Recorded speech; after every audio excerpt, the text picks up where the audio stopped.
નમસ્કાર, હું રાજ.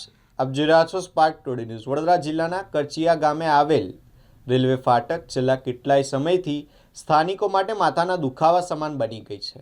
લાઇન ખુલ્લી હોવા છતાં કલાકો સુધી ફાટકો ન ખોલતા ગ્રામજનો ભારે પરેશાન બની ગયા છે. ગ્રામજનોએ આ મામલે રેલવે તંત્ર સામે ઉગ્ર વિરોધ નોંધાવ્યો હતો. ગામના સરપંચ દ્વારા જિલ્લા કલેક્ટરને સ્થળ પર બોલાવી આ પરિસ્થિતિથી અવગત કરાવવામાં આવ્યા હતા. કલેક્ટરશ્રીએ રેલવે તંત્ર સાથે ચર્ચા કરી લેખિતમાં 20 મિનિટમાં ફાટક ખોલવાની સૂચના આપી હોવા છતાં રેલવે તંત્ર દ્વારા આદેશનું પાલન થતું ન હોવાના ગ્રામજનો આક્ષેપ કરી રહ્યા છે. ફાટક નીચે આવેલ નાળામાંથી પાણી સમયસર ન કાઢતા આસપાસ પાણી ભરાઈ જાય છે, જેના કારણે લોકોને અવરજવર કરવામાં ભારે મુશ્કેલી પડી રહી છે. નોકરી પર જતા સમયે કલાકો સુધી લોકો અટવાઈ જાય છે. હાલ ધોરણ 10 અને 12ની બોર્ડની પરીક્ષાઓ ચાલી રહી હોવાથી વિદ્યાર્થીઓને પણ સમયસર પરીક્ષા કેન્દ્ર સુધી પહોંચવામાં મુશ્કેલીનો સામનો કરવો પડી રહ્યો છે. આ ઉપરાંત કરચીયા યાર્ડમાંથી ઓઇલ અને ગંદુ પાણી નજીકના ખેતરોમાં જતા ખેડૂતોના પાકને નુકસાન થતું હોવાના પણ આક્ષેપો છે. ખેડૂતોએ જણાવ્યું કે જો સમસ્યાનો યોગ્ય ઉકેલ નહીં આવે તો તેઓ પણ આંદોલનમાં જોડાશે. ગ્રામજનોએ ચીમકી આપી છે કે જો તાત્કાલિક સમસ્યાનું નિરાકરણ નહીં આવે તો આવનારા દિવસોમાં ઉગ્ર આંદોલન કરવામાં આવશે. भाषा से नहीं खर्चा वाला हेलो यही भाई मगजमारी कर रहा है, यही नहीं दे यही रहा है। यही हाँ यही मास्टर अरे साहब फाटक नहीं खुलने की है क्या अभी अभी टाइम कितना हुआ अभी बोलो तो अभी फाटक कब से बंद करवाया वो बहुत अब 5 मिनट से अभी इधर बाजा से नहीं दे रहा हो, क्या करूँ अभी बोलो. अरे तुम अपना बताओ, भाजपा के छोड़ो यार. अपना बताओ अपने टाइम कब से गेट बंद करवाया तुमने वो बताओ. आप गेट कितने बजे बंद करवाया था वो बोलो आप मेरे को. 5 मिनट से भी ऐसा बोल रहे हो. नहीं दिया, एक अभी 2 मिनट हुआ है, 4:22 वीडियो कॉलिंग कर रहा हूँ मैं, अभी वीडियो रिकॉर्ड भी कर रहा हूँ. आप नाम 5 बताओ मिनट उनका. किया है ना. तुम नाम पूछो और नाम क्या है आपका बोलो. 1-1 घंटा गेट बंद नाम करवाता बोलो. है. यही मास्टर साहब जो है वो नियम का पालन नहीं कर रहा, बाकी सारे मास्टर नियम का पालन कर रहा है. हाँ बोलो. क्या? खोलो. अरे लेकिन 1-1 घंटा का नियम होता है क्या है बताओ. वो तो अभी करता हूँ मैं. खोलो ना आप एक बार. खोल दो अभी फाटक. ફાટક નંબર 241 અવારનવાર સ્થાનિકો સાથે દુર્વ્યવહાર થઈ રહ્યો છે.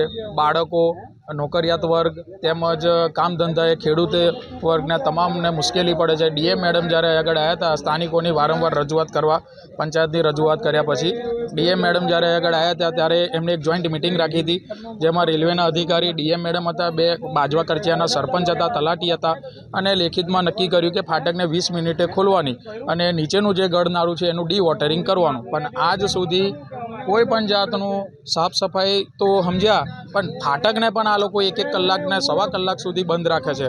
પરિણામે આજે બોર્ડની એક્ઝામ ચાલે છે. બાજવા તરફનો છોકરો, કરચિયા ગામનો છોકરો દશરથ સાઈડ નંબર આવ્યો હોય તો એ તકલીફમાં છે, એ બાજુનો છોકરાનો બાજવા નંબર આવ્યો હોય તો એ તકલીફમાં છે. એક્ઝામના ટાઈમે આ તકલીફો છે. નોકરિયાત વર્ગ તો ડેલીના એમની આંખમાં આંસુ આવી જાય છે. 1-1 કલાક એ લોકો નોકરી ઉપર લેટ જાય છે, ગોલ ગોલ ફરીને જાય છે. મુખ્ય સમસ્યા એ છે કે કોઈપણ જાતનું ડાયવર્ઝન આલ્યા વગર ચોફેરના જે બ્રિજ છે, મિની નદીનો બ્રિજ તો કે કામ ચાલે છે, રનોલીનો બ્રિજ તો કે બંધ છે. તમામ મોટા વ્હીકલોને અહીં ડાયવર્ટ કરી દીધો છે. ઓલરેડી ટ્રાફિક તો દુનિયાભરનો છે, ઉપરથી ફાટકને નિયમ અનુસાર જે 20-25 મિનિટે ખોલવી જોઈએ ખોલતા નથી, જેને લીધે ગ્રામજનો જોડે અવારનવાર આ તકલીફ થાય છે. હવે આ સમસ્યાથી અમને હાથ જોડીએ છીએ કે અમને જેમ તેમ કરીને બહાર કાઢો. રેલવે ફાટકની બાજુમાં અમારા ખેતર આવેલા છે. અમે ખેતી કરીએ છીએ વર્ષોથી, જ્યાંનો જન્મ થયો ત્યાંથી ખેતી કરીએ છીએ. મારા બાપ દાદા બધા ખેતી કરતા હતા, અમે બી ખેતી પર નિર્ભર છે. મને ખબર છે ત્યાં સુધીને હું સમજનો થયો ત્યાં સુધીમાં આજ સુધીમાં રેલવેનો પ્રોબ્લેમ આજ સુધી સોલ્વ થયો નથી. એના થકી ઘણા બધા પ્રોબ્લેમ થયેલા છે, અગાઉ બી પ્રોબ્લેમ થયેલા છે. રેલવેનું ઓઇલ, ગંદકી, બધું ચોમાસાનું પાણી બધું અમારા ખેતરમાં રોકાઈ જાય છે. પાકને ઘણું બધું નુકસાન થયેલું છે. અગાઉ બી વારંવાર રજૂઆત કરેલી છે. દરેક કલેક્ટરને ખબર જ છે. છેલ્લા 15 વર્ષની અંદર વડોદરા ખાતે જેટલા કલેક્ટરની નિમણૂક થઈ છે, દરેક કલેક્ટરને આ બાબતે, રેલવેની તકલીફ બાબતે બધી જ રીતે બધી જાણ છે. તેમ છતાં પણ એ લોકો દ્વારા કોઈપણ જાતનું પગલું લેવામાં આવ્યું નથી, અને મને લાગતું નથી કે ભવિષ્યમાં બી એ લોકો કોઈ પગલું લેશે. બરાબર છે. એટલે અમે હવે આ સમસ્યાથી ખરેખર કંટાળી ગયેલા છે. વારંવાર રિફાઇનરીને રજૂઆત કરેલી છે, રેલવેને રજૂઆત કરેલી છે, પણ આ બધા જાડી ચામડીના છે. એ બધા કેવું પોતે જાતે નેતા અહીંયા આવે તો એમને ખબર પડે કે ભાઈ અહીંયા આગળ શું પરિસ્થિતિ છે. બરાબર છે. હું મારા એકલાનો અભિપ્રાય નથી કહેવા માગતો, તમે બીજા 50 ખેડૂતોનો અભિપ્રાય લઈ જાઓ. જો એક બેનો અભિપ્રાય તમને ખોટો લાગે બરાબર તો અમે અમારી શરણાથી મૂકી દઈશું. હું અહીંયા કરચામાં રહું છું. મારો જન્મ કરચામાં થયેલો છે અને હું આ છેલ્લા કેટલા વર્ષોથી મેં જોઈ રહ્યો છું કે અહીંયા ફાટકે ઊભો રહું છું. કલાક સુધી ફાટક ખુલતી નથી અને અમારે જોબ માટે જવા માટે બહુ જ પ્રોબ્લેમ થઈ રહ્યો છે. અમારે અહીં રહેવા છતાંય અમારે રનોલી ફરીને જવું પડે છે. રનોલીનો બ્રિજ બી ચાલુ નથી અને અહીં આગળ ઊભા રહીએ છીએ. લાઇન ક્લિયર હોવા છતાં બી લાઇન ખોલતા નથી.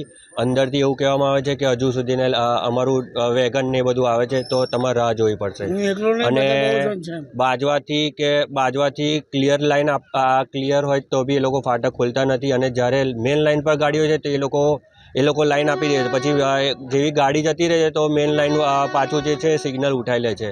એમ કરીને અમારો કલાક પસાર થઈ જાય છે અને કલાક અમારે નોકરીમાં બી બહુ પ્રોબ્લેમ થઈ રહ્યો છે. નોકરીમાં લેટ પંચિંગ થઈ રહ્યું છે. અમારા સેલેરી કટ થઈ રહ્યા છે. તો અમને આના માટેનું નિવારણ આપો અને અમને આમાંથી એ કરો. જય ભારત, જય હિન્દ.